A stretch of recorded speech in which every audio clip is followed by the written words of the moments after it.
esse Covid vai para as nuvens, a urgência do portal desacato do JDT, fica em casa, ele vai, sobe, desce, mas ninguém sabe, porque não tem teste, não tem nada. Ninguém. Você viu algum teste na periferia? Você viu algum teste na favela? Não, você viu drive-thru, se chama assim, se diz assim, sei lá como se diz, Seraninha Vilela, bom dia.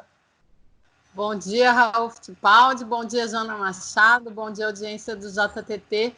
Então, eu acho que é importante, eu sou professora de matemática, às vezes eu lembro isso aqui, e tem algumas coisas que a gente percebeu nesse processo que eu acho que são importantes da gente registrar. A primeira é que olhar para os números de Covid hoje é sempre olhar para o passado. Então, se a gente diz assim, foi sábado, não, sexta-feira que morreram 400 e não sei quantas pessoas, que tragédia, mas essa tragédia, ela é um reflexo da contaminação de pessoas 15, 20 dias atrás. Então, se morreram as 408, elas se contaminaram 15, 20 dias atrás. Se, por exemplo, em Blumenau, o pessoal estava comentando, abriram no shopping hoje, 2 dias depois o número de Covid aumentou. Não, gente, ainda não é por causa do shopping. Porque como a indicação é que você só vá para o hospital se você tiver sintomas graves, e como eles não testam ninguém, essas pessoas que foi um super crescimento no sábado ainda não é o resultado do shopping. O resultado daquele shopping aberto vai aparecer agora daqui a 3, 4, 5 dias. Porque as pessoas que se contaminaram vão demorar um tempo até desenvolver a doença e provavelmente até mais, uns 10 dias, vão demorar mais tempo para desenvolver a forma grave. Por quê? Porque elas têm... e aí só quando desenvolver a forma grave é que possivelmente ela vai para o hospital, possivelmente vai fazer o teste se tiver, e aí possivelmente o número vai aparecer. Então a gente precisa contar que todo o retrato que a gente tem de números de hoje são números do passado, das contaminações passadas. E é verdade, o isolamento está produzindo o que a gente chamou, e já repetiu milhares de vezes, que é o achatamento da curva. Só que não foi suficiente ainda. E aí, com essas liberações que eles estão fazendo, certamente a gente vai fazer uma curva que vinha, né, tendo um crescimento mais lento, fazer assim. E quando fizer assim, colapsa o sistema. Então, a gente continua com o problema. A gente não pode... foi extremamente irresponsável a reabertura. Mas é preciso a gente fazer essa comparação, né? Conhecimento científico. Você olhar para os números hoje é como olhar para o céu. Quando a gente olha para o céu e vê estrelas, a gente está vendo o passado. Porque a estrela emitiu essa luz lá, como ela está muito longe, essa luz leva às vezes 1 ano, 2 anos para chegar aqui. Então, pode ser que a estrela que a gente está vendo no céu nem exista mais. A mesma coisa com os números do Covid. O que a gente está vendo hoje, cada número que sai, no dia que sai, ele é sempre o resultado de uma contaminação que aconteceu 15, 10, 15, 20 dias antes. E a outra coisa importante, quando a gente fala que o crescimento é exponencial, o que isso significa?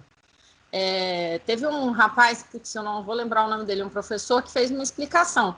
Vocês lembram quando a Lagoa, ele fez usando outro exemplo, mas lembram quando a Lagoa, aqui, a Lagoa da Conceição, de Florianópolis, tinha umas algas, e aí os caras tiravam a alga, aquilo é crescimento exponencial. O que acontece? Você precisa ter um nível de crescimento, você tem que ter uma quantidade de alga menor do que a projeção em alguns dias vai fazer a prefeitura ter a capacidade de tirar as algas. Porque a partir de um momento, como o crescimento é exponencial, por exemplo, dobra, a cada 2 dias dobra a quantidade de algas. Se tem 50 hoje, amanhã vai ter 100, depois 200, 400, 800, 1.000, né? 1.600. Se você só consegue tirar 100 por dia e chegou a 25, o fato do crescimento ser exponencial já é suficiente para que você não tenha mais como tirar. É isso que vai acontecer com os hospitais. Se você tem um crescimento exponencial, se você chegou num ponto que tem 5 pessoas ocupando os leitos e ainda tem 10 leitos vazios, você já está sem controle, porque vai dobrar de 5 para 10, de 10 para 20, de 20 para 40, de 40 para 80, e em 5, 10 dias você não tem mais como tratar o povo. Heleneira, eu acho que se parece um pouco com a política do Brasil, porque, na verdade, a gente não pode culpar amanhã, quarta-feira, por nada que aconteça na Polícia Federal, no Ministério da Justiça, nem a Mendonça, nem a Ramagem. Eles são produto Eles são resultado de coisas que já aconteceram. E isso que fez o ministro Celso de Mello ontem, que é começar tardiamente a pesquisar os desvios, prevaricações, crimes, falsidade ideológica, enfim, todas as coisas que possa ter cometido. Bolsonaro também é atrás, o problema foi atrás, bem atrás. Foi, inclusive, dos que agora tiram o corpo deles do problema, procurando isolar o Sérgio Moro, nos covescotes da Globo, lá aquele indivíduo, eu acho que se parece muito, está começando a se parecer muito a pandemia, a questão da pandemia com a pandemia política, não é?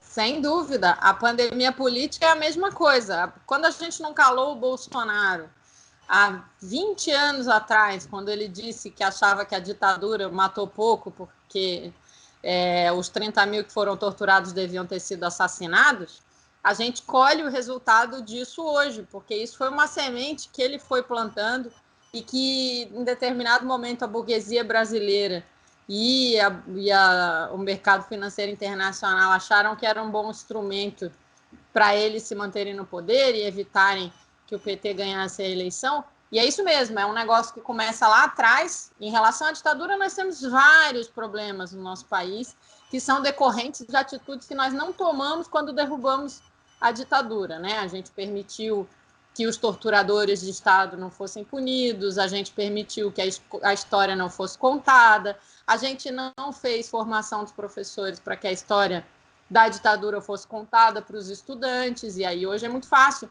que quem não conhece o que aconteceu acredite que a vida era melhor na ditadura, que tinha menos criminalidade na ditadura, todas essas mentiras. Além disso, isso que você falou, o Moro, a Globo, esse povo, eles trabalharam e fizeram todo um colchão para permitir que o Bolsonaro fosse eleito, né?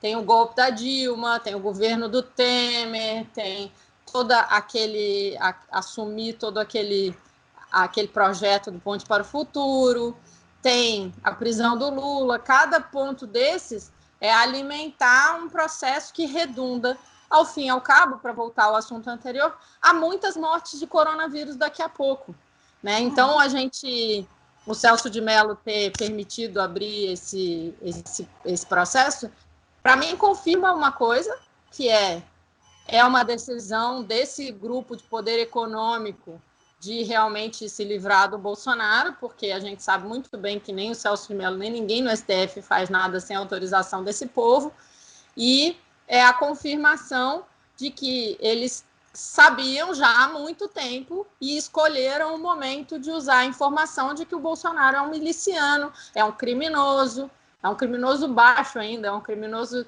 de rachadinha, né? de crimes do tipos do baixo clero no Congresso. Mas, enfim, vamos lá, né? Acho que é necessário derrubar o Bolsonaro hoje. Agora é necessário, não adianta muito se for para botar o Mourão ou o Rodrigo Maia, porque o projeto político da Ponte para o Futuro, que é o projeto original que fez todas essas coisas que estamos comentando, vai continuar sendo tocado. Pois então vamos ficando por aqui, lembrando que a vida traz exemplos paralelos que se juntam lá e a Covid-19 vem trazer uma fotografia também do que o Planalto e as vítimas são as mesmas. Os que não têm emprego, os que ainda não receberam R$600, que é para hoje, é para amanhã, que era para ontem, e tudo isso, gente, foi construído no passado. Tudo isso é que nós não soubemos isolar. Então, mantenha-se isolado, fique em casa, cuide-se. Eu vou terminar com uma notícia que eu acordei de manhã com a minha TL do Instagram, não sei se chama TL também, cheia de fotos de uma mulher negra linda, e eu nem sabia o que estava acontecendo, comecei a prestar atenção, e uma mulher negra, médica, parece que ganhou o Big Brother. Eu achei bonita, minha timeline acordou muito bonita, com muitas fotos dela, que me parece que é uma pessoa forte. E apesar de eu não ver Big Brother, não gostar da Globo, enfim, acho que é bom que ela tenha sido escolhida pelo povo. Muita gente da população brasileira vota nesse negócio e acompanha. E acho que é bom a gente começar a ter outras referências, né? Então, fiquei feliz. É isso, fique em casa, se cuide, o isolamento ainda precisa continuar por mais um tempo, nosso sistema ainda não está preparado. E a gente se fala amanhã, né, Raul? E um beijo para sua mãe, dona Jussara Oliveira, que é uma belíssima mulher negra, guerreira. Até amanhã. Até amanhã, gente.